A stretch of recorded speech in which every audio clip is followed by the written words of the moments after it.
Hi there. We are friends. And we're about to have a conversation. Please don't take us too seriously. All right then. Life is crazy, and the least we can do is talk about it. Conversations with friends, only on The Podcaster. Hello, everybody. Hi there. Conversations with friends. We're back. What is it with you and these riffs today? They are so good. You have no right being this good. I think it's because it's Mariah Carey season. Oh, Christmas time, Neeja's favorite time of the year. Yeah. Do you think Mariah Carey ever gets burnt out? That's a great segue into our conversation today. If you can't tell, Neeja is also tired of working. So she's like, I'm just getting right into this. Can you see my dark circles? No, I can't. I would never say yes to that. Yeah, no, we're very happy here. That's a trap. That question, for anyone listening, don't ever ask someone that question. Can you see my dark circles? Don't ever answer it. Don't answer it, that's true. But yeah, why are we talking about Mariah Carey being burnt out? Well, because a lot of things have been happening related to work in the news. And by a lot of things, I mean this one very heavy weight that the co-founder of Infosys, Narayana Murthy, came and laid on all of us, prescribing a 70-hour work week for the younger workforce. His reasoning was that, you know, there are more advanced economies and people work really hard to get there, which is why we should also buck up. I kind of understand having a business that you care so much about and wanting to do everything to make it a success and therefore pouring your heart and soul into it. And then if you're going to work like 100 hours a week, that's on you. That's great. Like, are there even 100 hours in a week? I don't think so. Must be. Not 100. Of course there are. It's hours 24. Of being awake. It's 24 into 7. I mean, tell me what that is now. Yeah. But no, I get doing that if you really care, but not everyone does. Yeah. And not everyone has a business of that magnitude. You know, so it's. I think it's easy to say that you love your country and just work hard, guys. Just do it. Yeah. But we're not all sitting on a net worth of 4,000 crores. So. To play devil's advocate, though, there were some people who backed him up saying he didn't exactly mean 70 hours poured into just your job, but working 70 hours a week on yourself, on your skills, on the job that you do. It was a combined total of 70 hours a week, but still. Devil's advocate should have said what they meant then.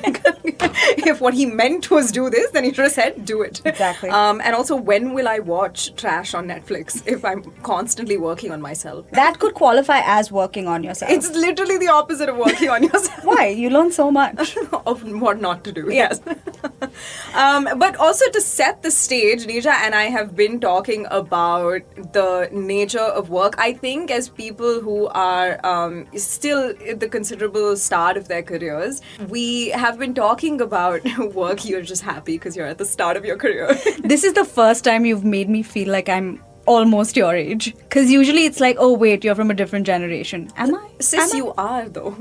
I don't think so. You're a millennial. Just turned 19. But it's interesting because we've been talking about how Gen Zs and millennials view work these days, and also given that we've come out of the pandemic and seen how work has changed, not just for these two generations, but like the landscape of work has changed. It's been an interesting conversation to follow and one that is important to take into consideration. So as per usual, we decided to figure out this entire thing through our own experiences. So now to make you feel like we're not from the same generation. That's exactly what I don't want. But it is your experience. It's your truth. Tell me a little bit about how your work life began and what your experience of... Okay, let's take a peg of the first 5 years of your work life. What were the first 5 years of your work life like? So I did an MBA, right? Yes. And then I fully expected to go into like a 9-to-5 marketing job. I thought my qualifications as an MBA graduate would give me an advantage, but it didn't. And then I saw an ad for a radio station and I just decided to switch careers. Right. But then, in all fairness, communication is communication. So that should be part of the on-campus placements. But I went into radio and I think I went in with zero expectations. Because I was already of the view that I don't know this stream. I have decided to take up something that is quite alien to me just because I love music and I wanted to do something remotely close to it, and I felt like this was a job that matched music with marketing in some way. I mean, fair enough. Yeah. So I didn't have any expectations. I certainly was, now when I look back, burnt out every single day. But it was a kind of burnout that I think I anticipated, so I didn't react to it. But I do want to hear about how you have experienced burnout in your initial, career. Because I think I did know you when you also started off your career. And I felt like it's just one of those jobs that we were both in where there were no defined roles. So we sort of took on everything. And that naturally will lead to burnout. But how did you internalize that? Yeah, there was a joke at some point which was like, hey, you can do our accounts now. And I was like, do you want me to burn this into the ground? Because that's what will happen if you kept me in charge of math. You were there when I did my first ever proper internship. Also, full disclosure, Neerja and I have always been in media, in radio. Media is like notorious for being one of those industries that is just like go, go, go, go, go.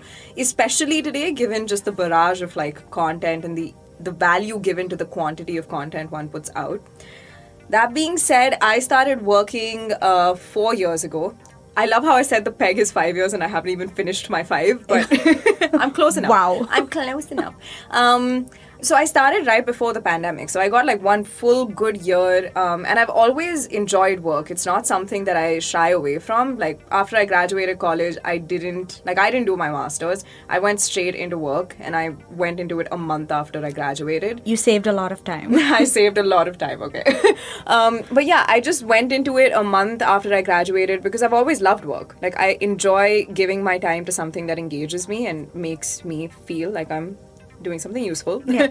But the first year was a fairly, I think, blank slate experience because it's a year in natural circumstances, right? And then the pandemic came. And then my second year of work was in the pandemic. And that is when I experienced days that I don't particularly ever want to experience again because it was just very full on. And it were very, very long hours of work and it just didn't feel... I also do want to say this though, like in media, there are different roles and responsibilities that people carry out. When you are someone who is adding to the creativity of your output is meant to be creative, I think burnout is probably the worst thing that you can experience because it literally renders you incapable of doing your job. So for creative people who actually need time to think, right, who need some sort of space or breathing room to put things out there that could be unique, because that is the need of everyone's hour, is, I want something that will differentiate us. Well,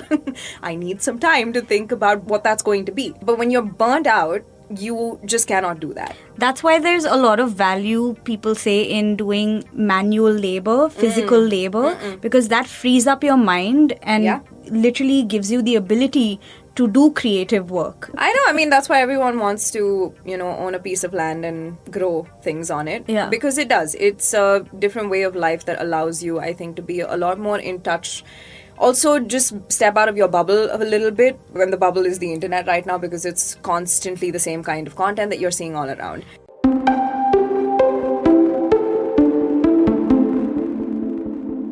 You said you really enjoy work, right? I really do, yeah. Yeah, and that brings me to this. I feel like the way we all experience burnout is different. Yeah. And I do have contentions about how burnout is handled these days, because there's a lot of importance on me and, my sense of Hit me with self. your thoughts, millennial mama. Wait, we're both millennials, right? No, I'm Gen Z. Oh, fuck. Why do I keep messing that up? Anyway, yeah. No, but there's a lot of importance on mental health and all of that, which is super important, I agree.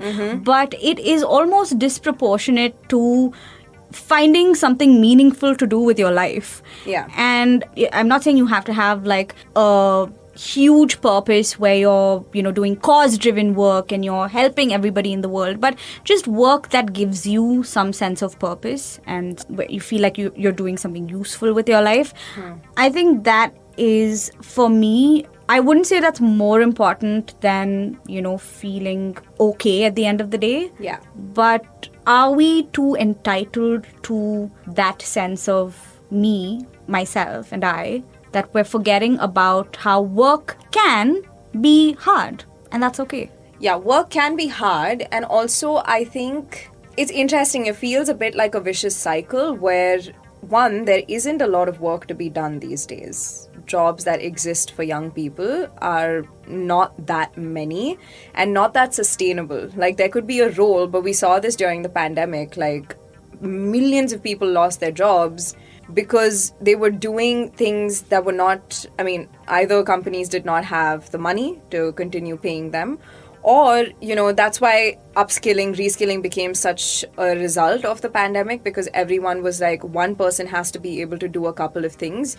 Every person can't be a specialist in like one thing. The whole do what you love and love what you do thing, it's a little overrated. It's not realistic for everyone to be able to do that, but something that you can tolerate, I guess. But when you don't have something like that in your life, that lack of purpose can really negatively affect your mental health. But is the reason that you don't have something like that to do with your life also that your threshold for what that work should be is very, very low? Could be. So in the research for today's podcast and today's conversation, I came across a survey by Deloitte.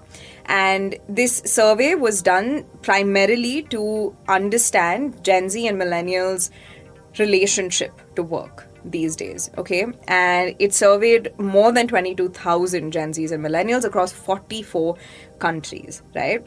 So it's interesting because actually in 2023, there has been a rise among Gen Zs when it comes to their satisfaction with work-life balance. So people are not actually that dissatisfied with the way things are. Like, they're happy that companies have changed the way they work, and, you know, there are certain boundaries that are just necessities now that are just taken for granted. Millennials, on the other hand, only 31% of millennials in 2023 felt satisfied with work-life balance. That's really interesting, considering how a lot of Gen Z and younger millennials entered into the workforce during the peak of the pandemic. Exactly. I mean, this was obviously a time of huge uncertainty, economically and, you know, socially speaking. Yeah.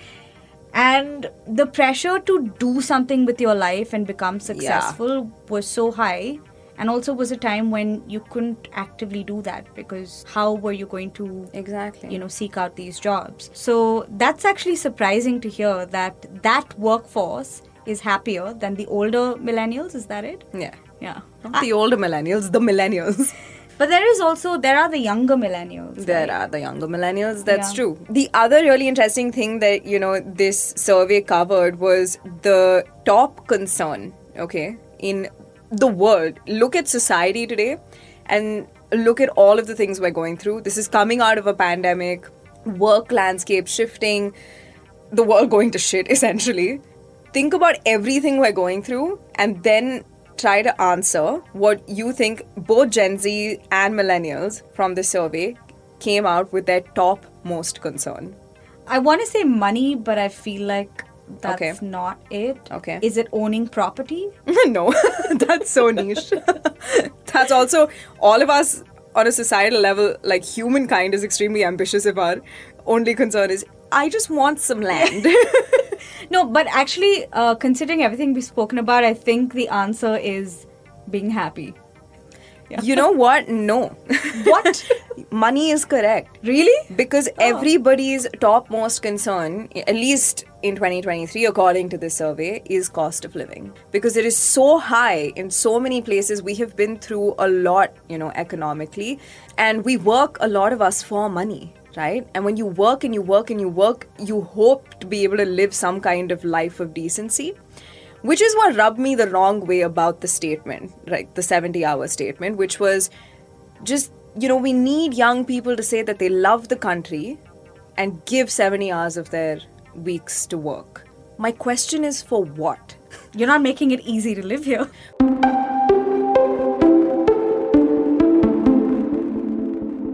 You need to have that distinction compartmentalized within yourself on, okay, you're doing a job for money and that's basically it. Because if you are trying to look for purpose-driven work and make money at the same time, you're going to lose your mind. It is hard. It is hard. And remember, I was talking to you about this, how it's interesting that there's been a major shift, right? How people are looking for work these days based on whether it aligns with their own moral compass or their own values or their own ambitions, right? Which makes sense. But purpose-driven work has become such a big deal these days. So what you're saying is interesting because also earlier I think there was a template which is, you graduate, you go find a job, you work for money. I don't think a lot of that has changed. A lot of us still work for money. But a lot of us are also now looking to make money doing what you love what you do. And I just don't think that's very practical. I do think it's possible to find that balance. I agree with you there, yeah. Yeah, because when you start off in a new job, chances are you might hate it the first few months, but you can find little things you love about it and make it work for you. Mm-hmm. Make the job work for you and don't work for the job. Oh my God. Thank you. Business influencer coming right up. Because I think that's the only way to survive, and that's the only way to keep up with the lack of work available for people these days, right? You cannot be a no person right off the bat, and that's why something I saw on TikTok recently really irked me, because this you should not be on TikTok. I'm not on TikTok because TikTok is dominated by Gen Z. Yeah, you know what'll make me mad? Gen Z. No, you don't make me mad. I don't know if I come in like the beginning bracket of it. Yeah, please, but the Gen Z makes ones, you mad. I'm like one of the oldest Gen Zs. No, but this girl was ranting about how she has a business degree, but she's not getting work based on her years of experience, in quotes, as a student of this degree. So the point of contention there is, I'm giving you some time to breathe because you look like you're just mad. Livid. So the point of contention there is you need to start somewhere, and then with your degree, maybe after the first or second year, you'll be able to shoot up higher than people without the degree, and that's when the reward will come. But you do have to wait and put in the hours, do the little grind for a bit at the beginning at least. Yeah, because think about it. Haven't you felt a lot better getting a reward for something you feel like you've earned? Okay. Isn't it a lot more satisfying to feel like, I'm getting this because I did this, and that means that I actually do have something to offer. And your point is that putting in the work in MBA grad school is not earning it. That's interesting because I know a lot of people struggle with student loans. They deal with having to pay these exorbitant amounts of money for a decent course. So that's where, I think we could go into a whole other conversation about the education system there. Because next podcast. We'll get into it. I'll get into my MBA that did nothing for me. Neeru is mad. There is a very clear difference between you being in control and someone or your work controlling you. When I made the choice to maybe not gain that much monetarily, but gain in terms of experience and skill, right? I made that choice with awareness because I said, okay, this is going to set me up and I'll be able to use my skills to get a job that pays me better later on. So I was okay to set that aside for this reason, right? I understand that I could afford to do that. Some people may not be able to afford to do that. But I think it's a bargain that you have to make, and you have to do it with awareness. What is your priority? At that point, my priority was to get as good as I possibly can be as quickly as I can become good. So I even had the privilege to leave my job in the middle of the pandemic, which is not something people were even contemplating, right? Yeah. We can take this out, but that just goes to show you how little a difference the money that was coming in was making to my life. But why take it out? Yeah. So I just think it's a bargain that you have to make, and I completely get where you're coming from, which is that you do have to let it gestate for a little bit. Yeah, because let's be honest, having to do something is not going to make you happy all the time. Yeah. It is going to make you frustrated, upset, burnt out. It's going to happen. Yeah. But the reality is you have to make money to survive in this world. Yeah. How you want to approach that is entirely in your hands. I get it. It's difficult to be part of this rat race, to have to slog, go through the daily grind, keep up with deadlines, deal with shitty bosses. Yeah, it sucks. But it's just everybody wants to succeed at the end of the day. Yeah. And that's not going to change. I mean, I think it is changing a little bit. I think that was one of the best things about the pandemic is that it actually finally, made people in leadership positions realize that if we aren't better, we can't expect anything better and people won't stay.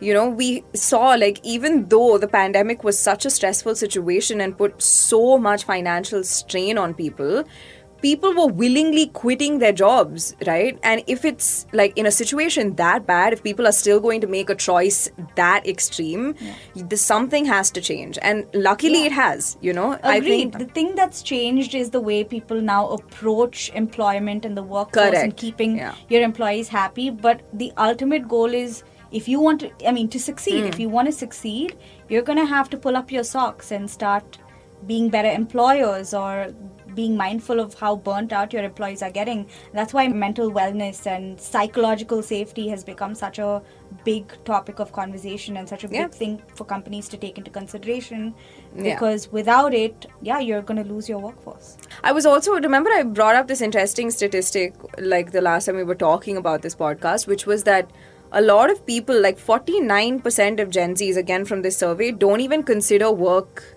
part of their identity. Yeah. Which is a huge shift, right? Like earlier, like we just were talking about, it was, go to school, go to college, get a job, settle down. And work was a big part. Like when I look at my life, work is a huge part of my identity. It is not my entire identity, which is something I've had to work on, but in therapy. Who are you? It's not the be all and end all of my life, but it's a huge part of my life. If I didn't have my work, I'd just be like, My dad actually gave me a very useful triangle. I think my parents come up a little too often in these podcasts, but he gave me a very useful triangle to keep in mind when it comes to work at all times. And it's 3 points, right? It's how much you're making, the people you're working with, and the work you're doing. And if at any point 2 of those 3 things is satisfied, then you're in a pretty good place and you can afford to, weigh your options and stuff like that and stay there if you want to. But if at any point it's only 1 out of those 3 that is being satisfied, then you really need to figure it out. And I think it's a good way to analyze, right? Like, what are you doing? And where do you want to be? And those are the 3 things because that is it. You either love the work you do. If you don't love it, you're in it for the money or the people that you're working with. If you hate the people you're working with, at least you're making good money and doing something you love. So that is all work brings to our life. I think it's interesting to see how people are really trying to make a go of it and make it the most ideal. And every generation does this. Every generation wants their generation to live in as ideal, as nice, as beautiful a world as it can be. But unfortunately, the world isn't cooperating right now, so you might as well make some money, live Take a it good on life. the chin. Yeah. Pull your socks up. That's a good triangle. It's a good triangle. Yeah. Well, from burnout to geometry, this has been a very layered conversation, actually. layered conversation. Who knew? We're like talking about work not being central to our identity, but like work is actually central to so many themes that we've just spoken about. I do honestly love the fact that we're able to talk about work and burnout and things like that as a function of our current job. I know. So it's great to have that outlet. Yeah, it's great to have the outlet, and also, I guess we are lucky. You and I do what we really like to do. Yeah. Talk. Well, just a couple of chatterboxes here. Yeah. But okay, my last question for you. Is work your life? Give me percentages. I would say work is 60% of my life. The way I knew that was going to be it. Yeah. What is it for you? TBD. To be determined. It's a very big part of my life, though, for sure. I think also because, I love music. I love listening to conversations. We are creative people. It kind of just, the lines are not... They're blurred. Yeah, they're very blurred. That is true, actually, from that perspective. But I will say I won't let it go beyond like 60. 70%. Oh, okay. There's still a 10% It went up. threshold. That's great to put out there, by the way. 70% is a lot, Neeta. Again, we don't have any solutions. You got to figure it out. But I think something I've taken away from this conversation is that there is some merit in tolerating work, maybe for the first part, because if you can make a good go of it and figure out what works and what doesn't for you, then you can probably make a pretty good go of, work itself. Ride it out. We'll end with what Neerja's thing was. Oh, what was the thing? Make your job work for you and don't work for your job. Fuck yeah. This has been a Conversations with Friends on the Podcaster, powered by Timber Media.